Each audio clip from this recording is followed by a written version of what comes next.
जय जिनेंद्र। आज हम जानेंगे कि हमारे जो माता पिता रहते हैं वह हमारे लिए कितना प्रेम करते हैं, कितना लगाव रखते हैं। उनके ऊपर एक हम आज अच्छी तरह से क्या करेंगे, एक छोटी सी हम क्या करेंगे कहानी के माध्यम से जानेंगे। उसके पहले अगर आप लोगों ने जेन फैक्ट्स चैनल को सब्सक्राइब नहीं किया है तो उसके लिए सब्सक्राइब कर दें, क्योंकि कहानी बहुत ही रोचक होने वाली है। और कहानी अच्छी लगे तो इसको लाइक करें और सभी जगह क्या करें, इसके लिए शेयर अच्छी तरह से करें। तो हम कहानी के लिए अच्छी तरह से सुनते हैं। एक बार क्या हुआ कि एक बच्चा था, छोटा सा बच्चा था, 5 साल का बच्चा था। वह डेली खेलता था, वह अच्छे स्कूल में क्या हमेशा फर्स्ट आता था। जब वह बच्चा फर्स्ट आता था तो सबके स्कूलों में क्या होता है कि वहाँ पर कॉन्सर्ट वगैरह लगता है और स्टेज पर उस बच्चे के लिए अच्छी तरह पुरस्कार से नवाजा जाता है। तो उस बच्चे को भी नवाजा जाता था, लेकिन जब वह बच्चे को बुलाते थे कि आपके पेरेंट्स भी जाते हैं, तो लेकिन वह बच्चा अपनी माता को नहीं बुलाता था, क्योंकि उसके पिताजी नहीं थे। वह अपनी माता को नहीं बुलाता था। क्यों? क्योंकि उसकी माता की एक आँख कैसी थी, काणी थी, अर्थात एक आँख नहीं थी, जिससे उसको यह भय लगा रहता था कि मेरी माता को देखकर मेरे मित्रजन क्या उड़ाएंगे, मेरा मजाक उड़ाएंगे, मेरे से उल्टी सीधी बात करेंगे कि तेरी माँ तो ऐसी है, तेरी माँ तो ऐसी है। इस प्रकार से वह सोचता था। फिर अगले साल भी क्या हुआ, फिर से वह फर्स्ट आया, तो फिर से उसने नहीं बुलाया, क्योंकि वह नहीं चाहता था कि मेरी माता को कोई देखे और फिर मेरा मजाक उड़ाए। उसके लिए इतने अपने ऊपर क्या रहता था, घमंड रहता था उस बच्चे के लिए। धीरे धीरे वह क्या बड़ा होता गया और अपनी तरक्की करता गया। जब वह अपनी तरक्की करता गया तो वह कहाँ पहुँच गया, विदेश पहुँच गया।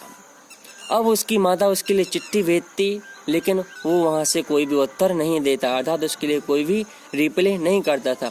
उसने विदेश में क्या कर ली, शादी भी कर ली।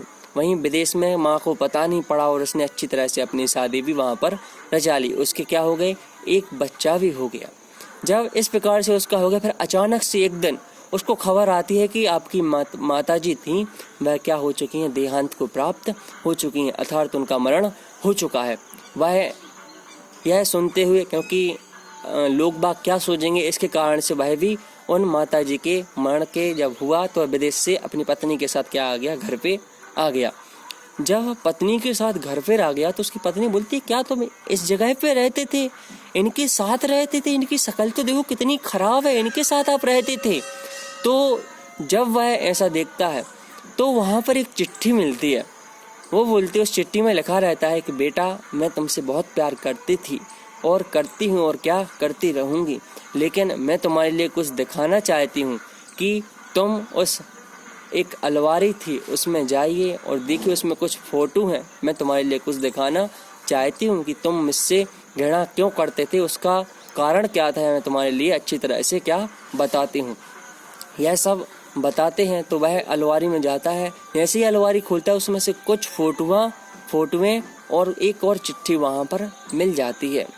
जब वह फोटो देखता है और उस चिट्ठी को पढ़ता है, उस चिट्ठी में लिखा रहता है, बेटा, जब तुम छोटे थे तो क्या गिल्ली डंडा खेलते थे। एक दिन अचानक से तुम्हारी आँख में एक गिल्ली लग गई, जिससे तुम्हारी क्या आँख फूट गई। जैसे वह सुनता है तो क्या धक धक रह जाता है और उसके आगे पड़ता है, आँख फूट गई। तो फिर मैंने अपनी एक आँख तुम्हारे लिए दे दी, क्योंकि तुम्हारा भविष्य अच्छी तरह से सुधर सके, तुम अच्छी तरह इस संसार में भ्रमण कर सके, तरक्की को प्राप्त कर सकें।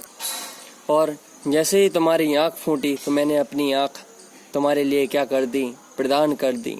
जब बच्चा यह सब सुनता है तो वह क्या अचानक से बैठ जाता है। उसके लिए इतनी घृणा अपने आप से होती है, इतनी उसके लिए बैड फीलिंग होती है कि वह सोच नहीं सकता, हम उसका बखान नहीं कर सकते हैं।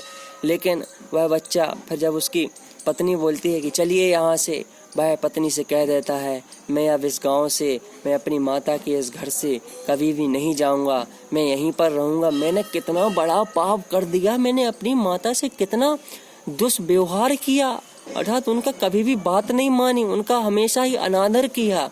लेकिन हे माँ, अगर तुम मुझे पहले ही बता देती कि जब तुम्हारी गिल्ली से आँख फूट गई थी तो मैंने तुम्हारे लिए प्रदान की थी। लेकिन यह हर माँ का स्वभाव होता है, हर हमारे माता पिता का स्वभाव होता है कि वह कुछ भी हमारे लिए अच्छा करें, कभी भी क्या बताते नहीं हैं। इसलिए हे भव्य प्राणियों, हे मेरे दोस्तों, कभी भी अपने माता पिता के साथ दगाबाजी, कभी भी उनसे कोई भी बात मत छिपाना, क्योंकि हमेशा ही वही काम आते हैं। वही हमारे लिए अच्छी तरह से सब कुछ समझाते हैं, हर परेशानी में वह हमारा साथ देते हैं।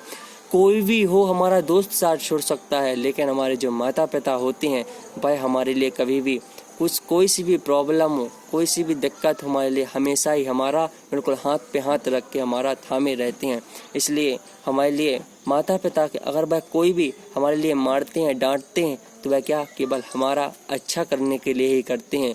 इसलिए हे प्राणियों, कभी भी अपने माता पिता को क्या नाराज़ मत करना, कभी भी उनसे क्या उनको विवश मत करना कि मेरा बेटा खराब है। अच्छा, हमेशा उनकी नज़रों में अच्छे से रहें और अच्छे कार्य करते रहें। मैं आशा करता हूँ आप सभी लोग समझ गए होंगे। इसलिए हमारे अपने माता पिता की क्या हमेशा ही रिस्पेक्ट करना चाहिए। जय जिनेंद्र।